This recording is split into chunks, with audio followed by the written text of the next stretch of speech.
Assalamualaikum warahmatullahi wabarakatuh. Perkenalkan, nama saya Intan Muhammad. Saya dari kelas akuntansi A, jurusan akuntansi Fakultas Ekonomi, dengan nomor induk mahasiswa 9214220118. Tujuan saya membuat video ini untuk memenuhi ujian akhir semester dari mata kuliah Kewarganegaraan dan Pancasila dengan dosen pengampu Bapak Roni Hukum. Materi yang akan saya jelaskan kali ini yaitu tentang geopolitik dan wawasan Nusantara. Yang pertama yaitu pengertian geopolitik. Menurut bahasanya, geo artinya bumi atau planet bumi, sedangkan politik merupakan adaptasi dari bahasa Yunani yaitu polis yang memiliki arti negara kota. Namun dalam suatu tatanan pemerintahan negara, politik dapat diartikan juga sebagai seni dan ilmu untuk meraih kekuasaan baik secara konstitusional maupun non-konstitusional. Nah, dapat diambil kesimpulan secara sederhana bahwa geopolitik merupakan suatu ilmu yang mengkaji masalah-masalah geografi, sejarah, dan ilmu sosial dengan mengacu pada peraturan politik internasional. Kedua yaitu teori geopolitik. Berikut merupakan teori geopolitik menurut para ahli. Pertama, Friedrich Hetzel, teori ruang, tahun 1897.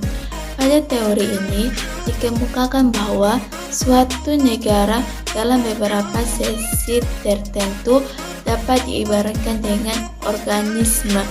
Maksudnya adalah suatu negara juga dapat ibarat mengalami fase kehidupan seperti organisme, seperti lahir, tumbuh, berkembang, mencapai puncak, surut, dan mati.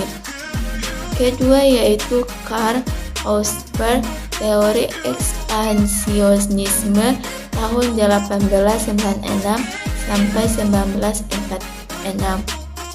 Melalui teori ini, ekspansionisme ini, Karl Popper menjelaskan tentang paham geopolitik yang lebih meneliti baratkan pada perihal strategis perbatasan, ruang hidup bangsa, dan tekanan rasial, ekonomi, dan sosial sebagai faktor-faktor yang mengadakan pembagian baru kekayaan dunia.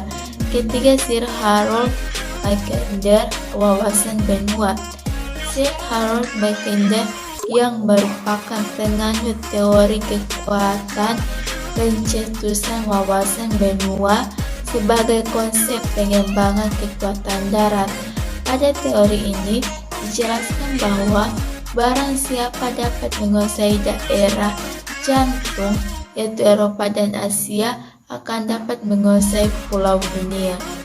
Keempat yaitu Hackett, geopolitik atau geografi politik. Menurut Hackett merupakan cabang-cabang ilmu geografi manusia yang bidang kajiannya adalah aspek keruang, pemerintahan, dan kenegaraan yang meliputi hubungan regional, hubungan internasional, dan juga pemerintahan atau kenegaraan di permukaan bumi.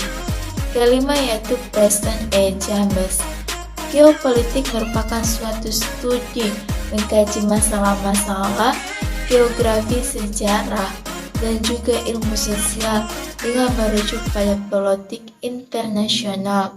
Geopolitik ini adalah suatu bidang yang merangkai makna strategis dan juga makna politis suatu wilayah geografi yang meliputi lokasi, luas, serta jenis-jenis sumber daya alam yang berada di wilayah. Terakhir adalah Rudolf Gelden. Rudolf Gelden adalah seorang ilmuwan politik yang berasal dari Swedia. Pada masa awal abad ke-20, menurut Rudolf, geopolitik adalah seni atau juga praktik penggunaan kekuasaan politik atau suatu wilayah tertentu. Pengertian wawasan Nusantara. Secara etimologis, kata wawasan Nusantara berasal dari bahasa Jawa, yaitu wawas, nusa, dan antara. Arti kata wawas adalah pandangan, tinjauan, pemeliharaan indrawi.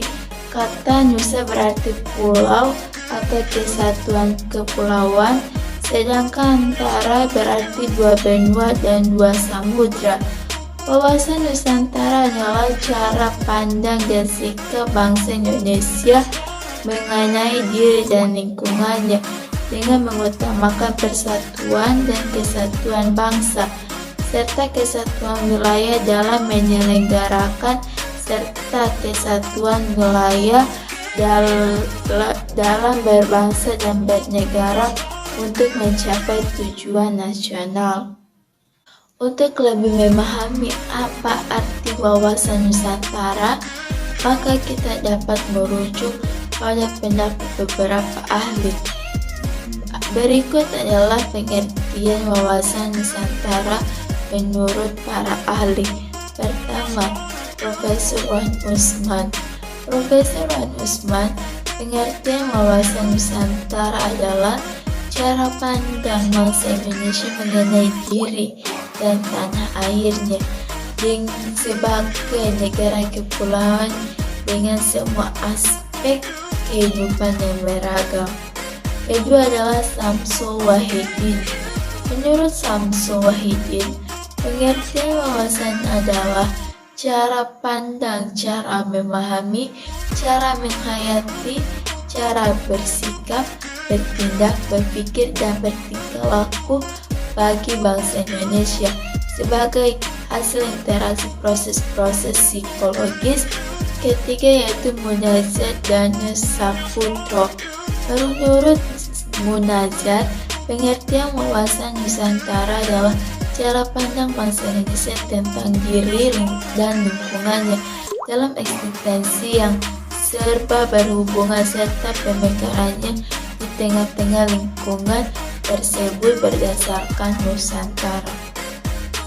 Selanjutnya yaitu wawasan Nusantara dilatar belakangi oleh beberapa aspek penting yang menjadi dasar.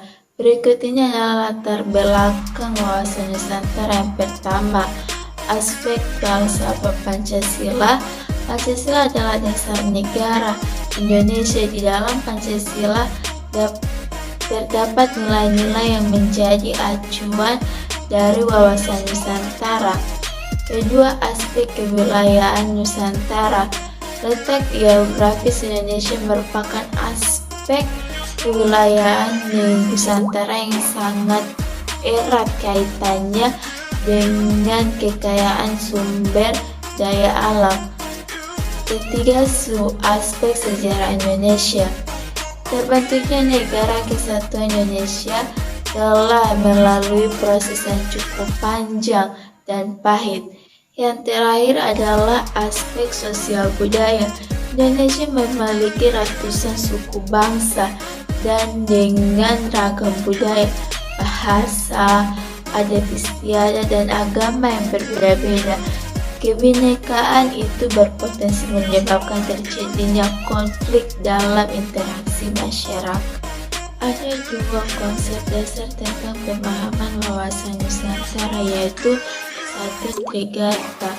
Dalam Trigarta ada beberapa aspek, yaitu geografis, yaitu pengetahuan tentang lokasi Indonesia yang terletak di antara benua dan dua samudra. Pengetahuan ini juga meliputi wilayah Indonesia yang merupakan wilayah kepulauan.